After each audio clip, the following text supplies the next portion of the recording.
Bonjour mes bien-aimés dans le Seigneur.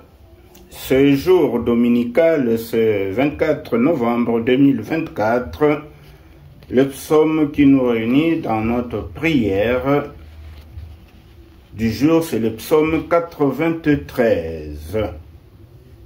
Ce psaume nous parle de la souveraineté éternelle de Dieu. Alors notre prière va se dérouler en deux séquences. D'abord, prenons connaissance de ce que ce psaume veut nous enseigner. Deuxième séquence, la prière proprement dite. Alors, ce court psaume dépeint le règne éternel de Dieu sur le monde. Il célèbre la royauté souveraine du Créateur sur sa création. Rien n'est au-dessus de sa puissance. Rien n'est plus stable que son règne. Rien n'est plus certain que son caractère de sainteté éternelle. Il s'agit là des vérités fondamentales à propos de Dieu, afin que son peuple se sente poussé à l'adoration et à la consécration. Le psaume 93 est structuré en deux relations équivoques. Relation de Dieu avec le monde et relation du monde avec Dieu. Dans sa relation avec le monde, il est le Dieu qui règne, le Dieu majestueux, puissant et éternel. La mer et le fleuve élèvent leur voix bruyante comme pour le louer à leur manière. Combien est donc important la louange des hommes, créés à son image et à sa ressemblance. Mais l'homme ne peut mieux connaître Dieu que par la foi en sa puissance et en son Fils Jésus-Christ, le roi promis pour le règne de félicité éternelle. Dans la relation du monde avec Dieu, nous entendons la mer et le fleuve en agitation incessante. Ce sont là des images représentatives de l'homme perdu, qui doit s'adresser à son Créateur avec foi, pour trouver le chemin de la sainteté. Alors, une pensée pour ce psaume si merveilleux. Nous devons savoir que Dieu règne de toute éternité et pour l'éternité. Si le péché prévaut dans ce monde, ceux qui endurcissent le cœur et qui ne veulent pas accueillir la parole de vie marchent à contre-courant de l'appel de Dieu à se repentir. Alors ils courent à leur perte. C'est l'une des idées principales de l'Écriture, c'est-à-dire l'appel à la conversion en vue de la vie éternelle. Passons maintenant à la deuxième séquence et chacun de nous doit prendre la position qui lui convient pour être dans les bonnes dispositions de prière.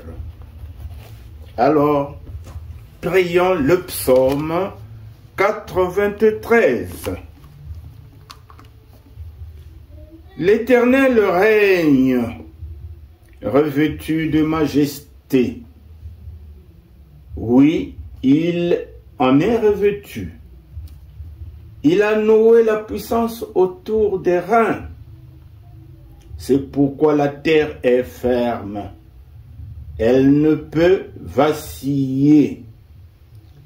Dès l'origine, ton trône est ferme. Oui, tu existes depuis toujours. Éternel, les eaux élèvent. Les eaux élèvent leur voix. Les eaux élèvent leur grondement. Et pourtant, plus que la voix des grandes eaux, plus que les flots de la mer, c'est magnifique.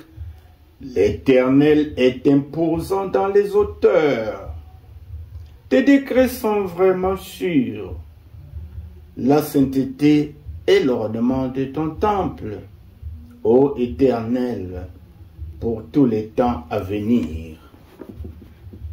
Aide-moi, Seigneur, à marcher dans la sainteté, parce que ton caractère principal, c'est la sainteté.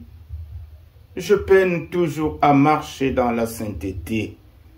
Oui, que ton esprit, le Saint-Esprit que Jésus nous a envoyé depuis la Pentecôte et qui est présent au milieu de nous, que le Saint-Esprit nous aide à marcher sur les pas de notre Seigneur Jésus-Christ, lui qui nous a montré le chemin qui mène à toi, Seigneur. Donne que je reste attaché à ta parole, que je la scelle dans mon cœur afin de ne pas pécher. Donne que tu règnes dans ma vie. Quand tu règnes dans ma vie, je suis un disciple ferme, comme toi tu es ferme. Un disciple ferme qui marche sous ta volonté. Oui, merci Seigneur, de ce que aujourd'hui tu m'apprends que tu règnes dans ma vie. Oui, laisse que je puisse marcher sous ta volonté et que je demeure le disciple incontesté, incontestable de ton Fils Jésus-Christ, qui est notre Seigneur, Sauveur. Lui qui est venu donner sa vie pour que nous ayons la vie éternelle.